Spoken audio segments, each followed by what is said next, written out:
Assalamualaikum warahmatullahi wabarakatuh. Kami dari kelompok 11 akan menjelaskan prasyarat keilmuan bagi penafsir dan syarat bagi mufasir. Dan nanti di makalah ini ada beberapa poin, yaitu prasyarat keilmuan yang dimiliki mufasir, peran ilmu alat dalam menopang penafsiran, 3 perbedaan antara syarat keilmuan dan etika atau akhlak. Di dalam pembahasan ini, saya dan teman-teman saya akan menjelaskan poin tersebut. Masuk ke pembahasan pertama. A. Prasyarat keilmuan yang dimiliki mufasir. Nanti ada 3 pembahasan dari poin tersebut. Dari poin pertama, prasyarat keilmuan merupakan kemampuan akademik dasar yang harus dimiliki untuk melakukan penafsiran secara valid dan bertanggung jawab. Para ulama menegaskan bahwa ilmu-ilmu ini bukan tambahan opsional, tapi bersifat wajib fardu ain bagi siapapun yang ingin menafsirkan Al-Quran dalam arti kata, secara arti kata. 1. Penguasaan ilmu bahasa Arab. Karena Al-Quran turun dalam bahasa Arab yang memiliki tingkatan keindahan dan kompleks tinggi, pemahaman mendalam terhadap bahasa Arab merupakan syarat paling mendasar, yaitu nahwu dan sorof. Ilmu nahwu diperkuatkan untuk memahami struktur kalimat, posisi, subjek, objek, dan fungsi sintaksis lainnya. Kesalahan menentukan i'rab dapat mengubah makna ayat secara total. Sorof berfungsi untuk memahami akar kata, bentuk perubahan kata, serta makna yang terkandung di setiap pola penjelasannya. Pergantian pola kata bisa mengubah makna dari aktif ke pasif, dari umum ke khusus, atau menambah intensitas makna. Yang kedua, lughah, kosakata dan semantik. Ilmu lughah membantu mufasir memahami kosakata Arab klasik, bagaimana digunakannya pada masa pewahyuan tanpa memahami makna asli suatu fakta. Suatu kata mufasir berpotensi menafsirkan ayat dan makna modern yang tidak relevan. Itu lughah. Terus masuk ke poin 2, ilmu qiraat dan asbabun nuzul. Ilmu qiraat memahami ragam bacaan mutawatir, sangat penting. Wajib variasi qiraat dapat memahami kesimpulan hukum maupun makna ayat. Perbedaan satu harokat saja dapat menimbulkan perbedaan makna perintah, larangan, atau informasi dalam penerbitan wahyu atau hadis tersebut. Itu di ilmu qiraat. Ya, kita masuk ke ilmu asbabun nuzul.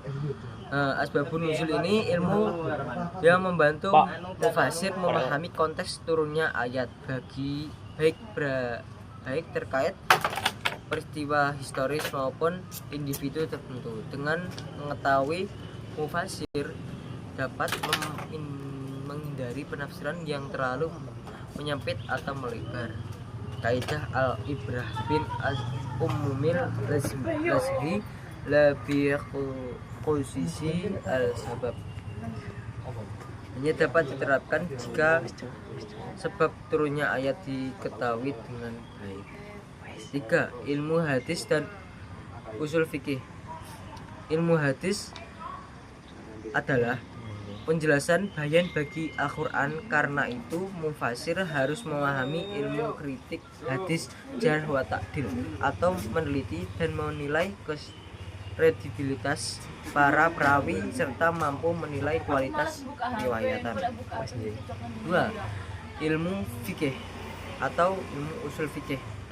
Ilmu ini menjadi pondasi utama dalam memahami ayat-ayat hukum. Seorang mufasir wajib memahami kategori secara umum atau khusus, mutlak, muqayyad hingga nasih mansuhnya itu agar penafsirannya tidak bertentangan dengan kaidah ayat-ayat di dalam Al-Quran atau di dalam syariat. Ya, sekian dari saya, nanti akan diteruskan dengan teman-teman saya untuk poin B dan untuk poin C dan untuk kesimpulan. Sekian dari saya. Assalamualaikum warahmatullahi wabarakatuh.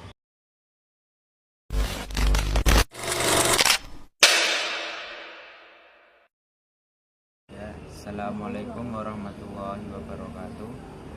Di sini saya akan melanjutkan penjelasan tentang materi yang sebelumnya sudah disampaikan oleh saudara saya, yaitu Mas Ariza.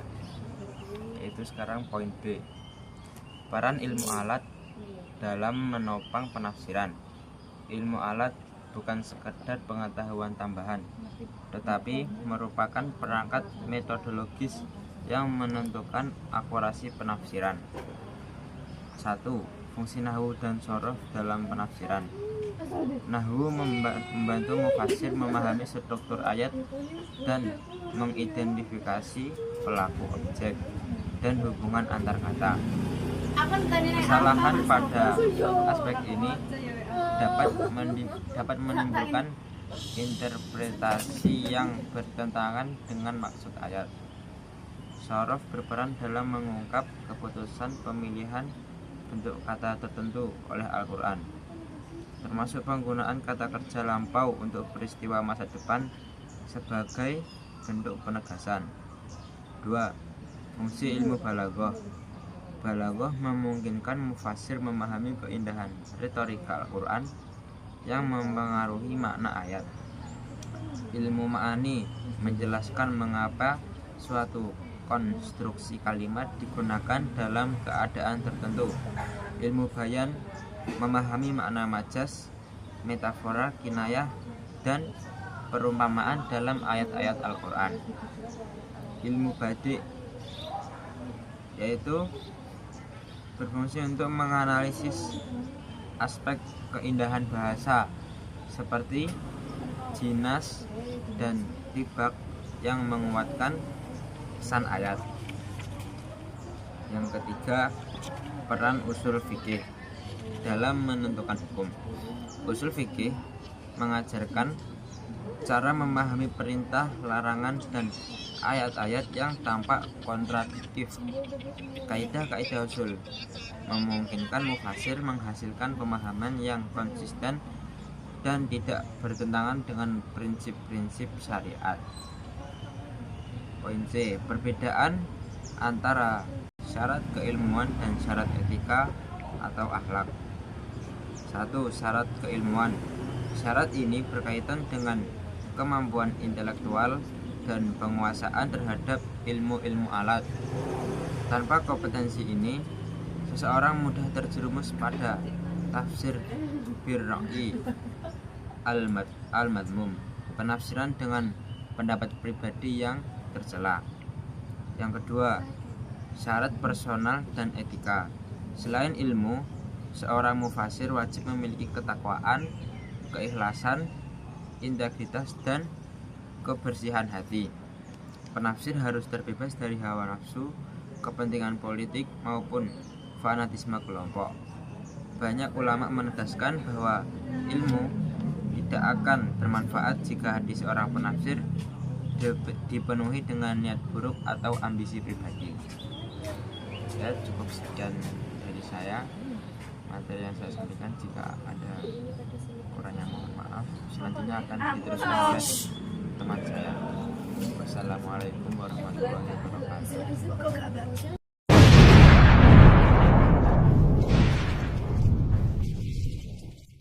wabarakatuh.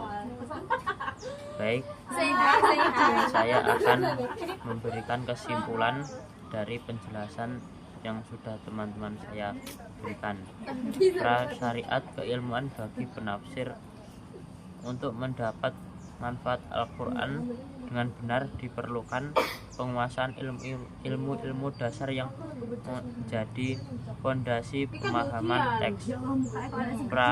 Keilmuan tersebut antara lain ilmu bahasa Arab termasuk nahwu, sarf, balagh dan sastra, ilmu Al-Quran seperti asbab al-nuzul, makiyah, madiniyah, ilmu hadis terutama hadis yang menjelaskan ayat-ayat Al-Quran, ilmu fikih dan usul fikih untuk memahami hukum dari ayat-ayat hukum, ilmu sejarah dan sirah untuk memahami konteks turunnya ayat, ilmu logika agar penalaran dalam menafsirkan tidak keliru. Kesimpulan inti, penafsir Al-Quran harus didasarkan pada penguasaan ilmu yang memadai agar makna ayat tidak disampaikan dan tetap sesuai dengan tujuan syariat. Cukup sekian presentasi dari kelompok kami, kurang lebihnya mohon maaf.